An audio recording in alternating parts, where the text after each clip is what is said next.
Фондот за здравство ги дефинира така наречените условни буџети за 6 нови клиники. Парите се наменети за специфични здравствени услуги кои ги нудат установите, а пред се за трансплантација. Клиниките имаат рок до крајот на годината да ги остварат предвидените услуги, во спротивно парите ќе им бидат одземени.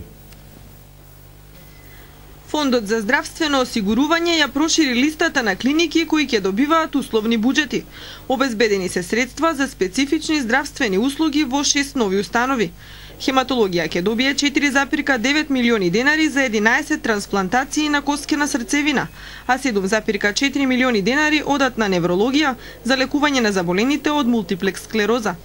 Клиниката за урологија пак ќе добие 17,4 милиони денари за дополнителни 20 трансплантации на бубрези, кои треба да ги направи во рок од 9 месеци. Фондот одлучи да ги зголеми средствата и за генетските испитувања пред трансплантациите, како и бројот на инвитро оплодувањата. Во ова проширување на условните буџети, со 19 милиони денари ќе влезе и Заводот за кардиоваскуларни заболувања во Охрид.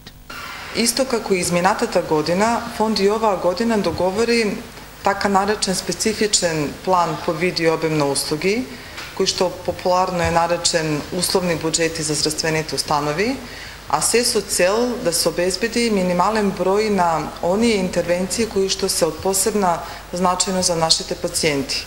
Значи, пред преговорите фонд имаше интензивни средби со удруженија на пациенти и оцени дека определени здравствени услуги вистина имаат потреба да бидат посебно стимулирани. Со условните буџети се опфатени вкупно 15 здравствени установи, доколку до крајот на годината тие не ги реализираат наложените здравствени услуги, фондот ќе им ги одземе парите. Оттаму планираат и ново проширување на листата јавни здравствени установи, кои покрај основниот ќе добијат и условен буџет.